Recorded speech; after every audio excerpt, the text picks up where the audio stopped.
Welcome to my edit channel. I Monika Reddy. So నిన్న అయితే మీ అందరి కోసం నేను 10th maths public exam important questions long video అయితే అప్లోడ్ చేశాను. మీ అందరూ ఒకవేళ చూడకపోతే చూసేయండి.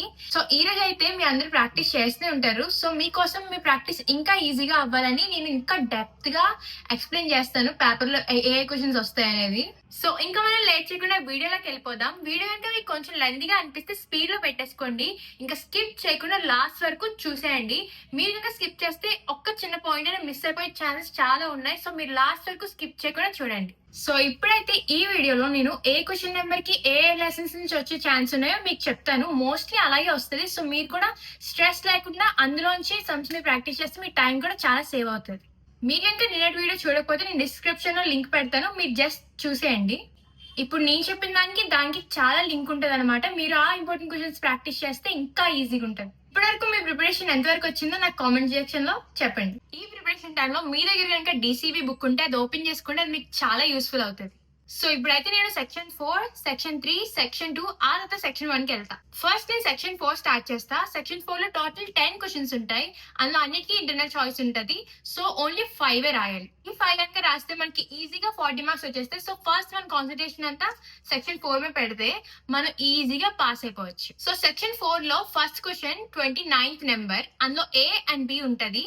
సో 29th ఏ క్వశ్చన్ కి రియల్ నెంబర్స్ చాప్టర్ నుంచి అయితే మనకి వచ్చే ఛాన్సెస్ ఎక్కువగా ఉన్నాయి. √3 ఇర్రాషనల్ నెంబర్ ఆ సమ్స్ అన్ని మీరు ప్రాక్టీస్ అయితే అందులో నుంచి ఒకటి కన్ఫర్మ్ గా వచ్చేస్తుంది. దీనికి చాయిస్ అయితే బి లో ట్రయాంగిల్స్ వస్తుంది. ట్రయాంగిల్స్ చాప్టర్ నుంచి ఏదో ఒక 8 మార్క్స్ వస్తుంది. రెండింటికన్నా మీకు ఈజీగా ఉండేది రియల్ నెంబర్స్ కాబట్టి మీరు అది ఎక్కువగా ప్రాక్టీస్ అవ్వండి. అలానే ట్రయాంగిల్స్ నెగ్లెక్ట్ చేయకండి, 2 కూడా ప్రాక్టీస్ అవ్వండి.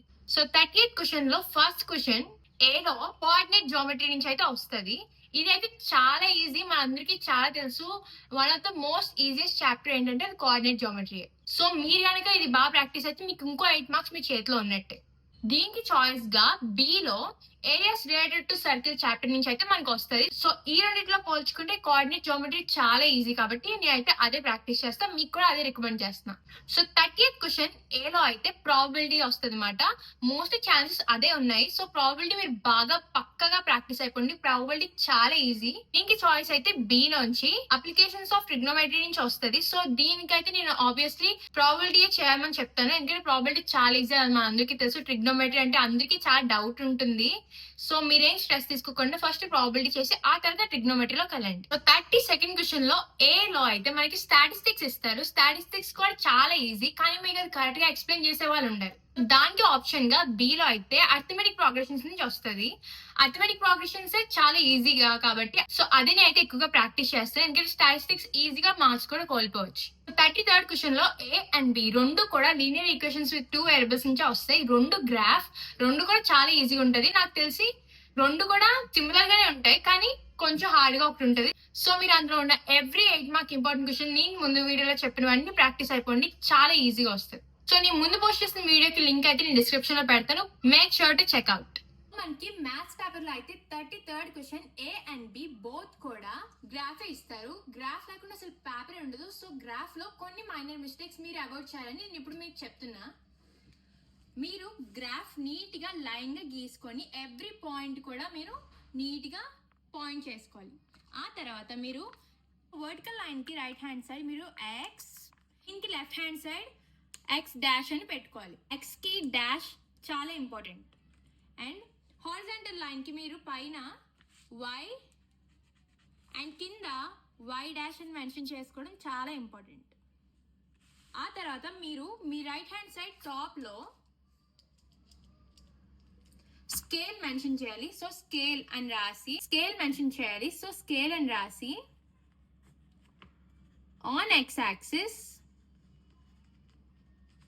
1 unit is equals to 1 centimeter and on y-axis 1 unit is equals to 1 centimeter అని మెన్షన్ చేసుకోవాలి.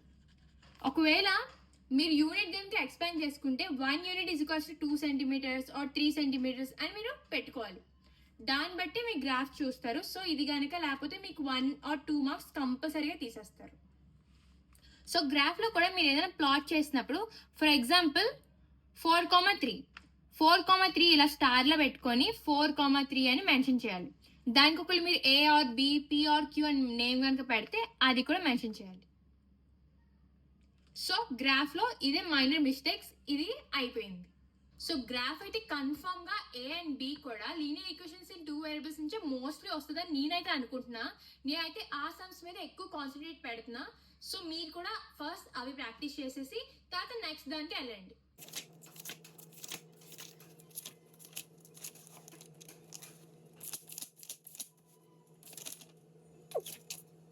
సో ఈ చాప్టర్ నుంచి అయితే 2x2 ఇంపార్టెంట్ గ్రాఫ్స్ ఉన్నాయి. ఒకటి ఏంటంటే, ఒక క్లాస్ లో బాయ్స్ అండ్ గర్ల్స్ ఉంటారు, వాళ్ళొక మ్యాథ్స్ క్విజ్ అటెండ్ అవుతారు అనమాట. దాని మీద ఒక గ్రాఫ్ ఉంటుంది. ఇంకోటి ఏంటి, ఒక ట్రయాంగిల్ వర్డ్స్ మనం ఫైండ్ అవుట్ చేసి ప్లాట్ చేసి ఆ ట్రయాంగిల్ షేర్ చేయాలి. ఈ రెండు అయితే చాలా ఇంపార్టెంట్. నేనైతే ఇది కన్ఫర్మ్ గా వస్తుంది అనుకుంటున్నా. ట్రయాంగిల్ షేడ్ కొంచెం లైట్ గా చేయండి, మరీ డార్క్ గా చేసేకండి. అండ్ నార్మల్ పెన్సిల్ వాడండి. మీరు ఇంకా పెన్ పెన్సిల్ వాడితే షేడ్ చేసినప్పుడు గీసినప్పుడు అది చిరిగిపోయే ఛాన్సెస్ చాలా ఎక్కువ ఉన్నాయి. సో మీరు నైస్ గా మరీ షార్ప్ గా లేకుండా పెన్సిల్ మీడియం షార్ప్ లో ఉండేగా చూసుకోండి. దీంతో గ్రాఫ్ కంప్లీట్ అయింది. గ్రాఫ్ అయితే మీరు అస్సలు వదిలేకండి. నేను సజెస్ట్ చేసేది ఏంటంటే, ఫస్ట్ పేపర్ ఇచ్చిన వెంటనే మీరు మార్జిన్స్ కొట్టుకున్నప్పుడే గ్రాఫ్ కూడా మీరు గీసేసుకోండి. అప్పుడు మీకు మోస్ట్ ఆఫ్ ది టైం చాలా సేవ్ అవుతుంది. ఎందుకంటే లాస్ట్ మినిట్ లో లాస్ట్ క్వశ్చన్ అని మీరు అందరూ లాస్ట్ వరకు ఉంటే చాలా మెస్డ్ అప్ అయిపోతుంది. సో మీరు ఫస్ట్ గ్రాఫ్ ఇలా గీసేసుకొని రెడీగా ఉండండి. All the best. సో మనకి 8 మార్క్స్ లో 29th లో A1 కన్ఫర్మ్ గా రియల్ నెంబర్స్ నుంచి వస్తుంది. రియల్ నెంబర్స్ లో √3 ఇర్రాషనల్ అని ప్రూవ్ చేయమంటారు, లేదంటే √5 or √7 ఏదైనా అడగచ్చు. ఏదైనా ఒకే ఫార్మాట్. దాని తర్వాత సెకండ్ వన్ ఏంటంటే సేమ్ అలాగే ఉంటుంది, కానీ 3 + 2√5 అలా అలా ఉంటుంది అనమాట. సో అది కూడా న్యూమరికల్ చేంజెస్ అవ్వచ్చు. ఈ రెండు కూడా చాలా ఈజీ. ఈ రెండిట్లో ఏదో ఒకటి రావడం చాలా పక్కా. ఇదైతే ఫస్ట్ మనం ఆ √3ని రేషనల్ నెంబర్ గా అజ్యూమ్ చేసుకోవాలి. చేసుకున్న తర్వాత దాన్ని √3 a/b అనుకోవాలి. అక్కడ a and b are coprimes అని మెన్షన్ చేయాలి. ఆ తర్వాత ఇదంతా మీకు తెలిసిందే, మీ మెటీరియల్లో నోట్స్లో ఒకసారి చూసుకోండి, చాలా ఈజీ. ఇది కూడా అంతే, సేమ్ చాలా ఈజీ. ఇక్కడ ఒకసారి నోట్స్లో ఈ 2 సమ్స్ చేసి చూపిస్తాను, మీరు ఒక్కసారి చూసుకోండి. నాతో పాటు మీరు కూడా చేయండి. నేను ఎందుకు ఈ రేషనల్ నెంబర్స్ చెప్తున్నా అంటే, ఇది కన్ఫర్మ్ గా ఈ రెండిట్లో ఏదో క్వశ్చన్ వచ్చే ఛాన్సెస్ చాలా ఉన్నాయి. సో ఇది కూడా మీరు ఒక్కసారి, ఇది ఈజీయే కదా నేను ఆల్రెడీ చేస్తాను అనుకోకుండా ఒక్కసారి చూసుకోండి. ఎందుకంటే 1 or 2 మార్క్స్ ఇంత ఈజీ సమ్ మీద లూజ్ అయితే చాలా షేమ్ఫుల్.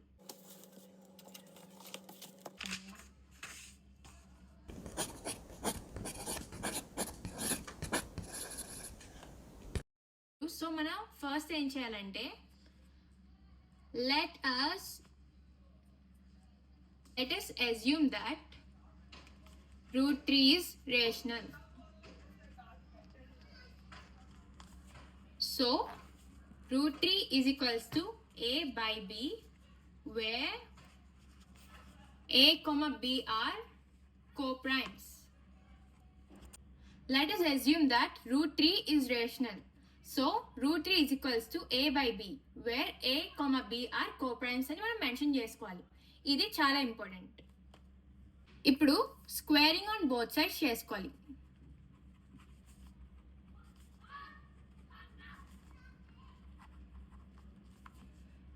స్క్వేరింగ్ చేసుకుంటే √3² ఈజ్ ఈక్వల్స్ టు a/b² వస్తుంది.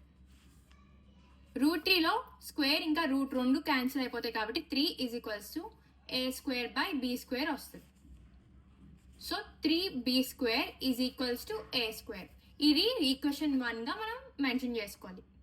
ఆ తర్వాత b² is equals to a²/3. Here 3 is dividing a², so it can or will also divide a అని మెన్షన్ చేసుకోవాలి. ఇప్పుడు a ఈక్వల్స్ టు 3c అని మెన్షన్ చేసుకోవాలి ఫర్ సమ్ ఇంటీజర్ c. ఇప్పుడు దీనికి కూడా స్క్వేరింగ్ ఆన్ బోత్ సైడ్స్ చేయాలి.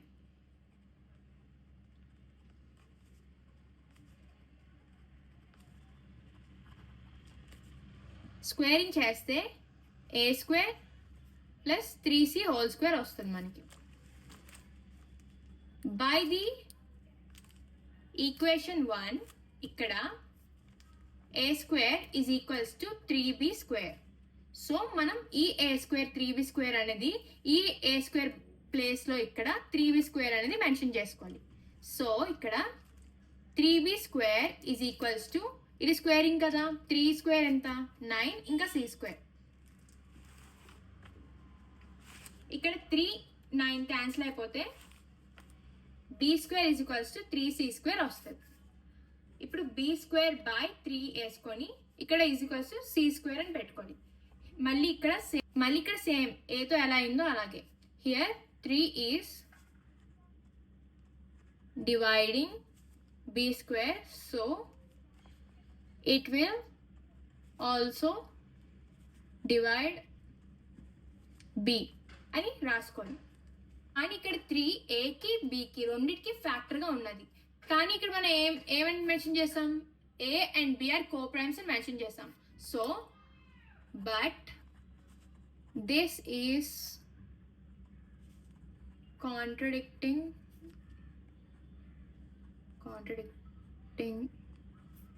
the fact that a comma b are coprimes. సో ఇక్కడ a comma b are coprimes అనే ఫ్యాక్ట్ ని ఇది కాంట్రడిక్ట్ చేస్తుంది. సో మనం ఇదంతా ఎందుకు అయింది, మన ఒక ఫాల్స్ అజంప్షన్ మీద √3 అనే ఒక రేషనల్ నెంబర్ అని తీసుకోవడం వల్లే ఇదంతా అయింది. Hence our assumption is wrong. Therefore, √3 is irrational. అంతే, చాలా ఈజీ సమ్. మీరు కనుక ఈ వర్కింగ్ అంతా ఎక్కువ అనుకుంటే మీరు షార్ట్ చేసుకొని రాసుకోండి. సో దీని ముందు క్వశ్చన్ లాగే ఇంకోటి కూడా వస్తుంది. Prove that 3 + 2√5 is irrational. ఈ రెండు క్వశ్చన్స్ చాలా సిమిలర్ కానీ కొంచెం డిఫరెంట్ కూడా. సో ఇక్కడ మళ్ళీ మనం అజ్యూమ్ చేసుకోవాలి ఏంటంటే ఇది రేషనల్ అని. సో మళ్ళీ 3 + 2√5 ఈజ్ ఈక్వల్స్ టు a/b అని వేసుకుంటాం. మళ్ళీ a/b ఆర్ కోప్రైమ్స్ అని మెన్షన్ చేసుకోవాలి. ఓకేనా? సో ఇక్కడైతే మనం స్క్వేరింగ్ ఆన్ బోత్ సైడ్స్ చేయం. సో 3 + 2√5 ఉంది కదా, దీన్ని 2√5 పెట్టుకొని 3ని ఇటుపక్క పంపించేస్తాం. a/b - 3 ఇలా చేసిన తర్వాత 2√5 రాసుకున్న తర్వాత దీన్ని మనం ఫ్రాక్షన్ చేస్తామట. ఇది వస్తుంది. ఇది వచ్చిన తర్వాత √5 ఈజ్ ఈక్వల్స్ టు మళ్ళీ ఈ 2ని ఇక్కడ పంపించేస్తాం. a - 3b / 2b. ఇక్కడ ఇది రేషనల్ నెంబర్ అవుతుంది ఎందుకంటే a, b, 3 and 2 అన్ని ఇంటిజర్స్ కాబట్టి. కానీ ఇక్కడ √5 ఇర్రాషనల్ ఎందుకంటే మన అజంప్షన్ రాంగ్, మళ్ళీ సేమ్ అలాగే వస్తుంది. ఇది కూడా చాలా ఈజీ.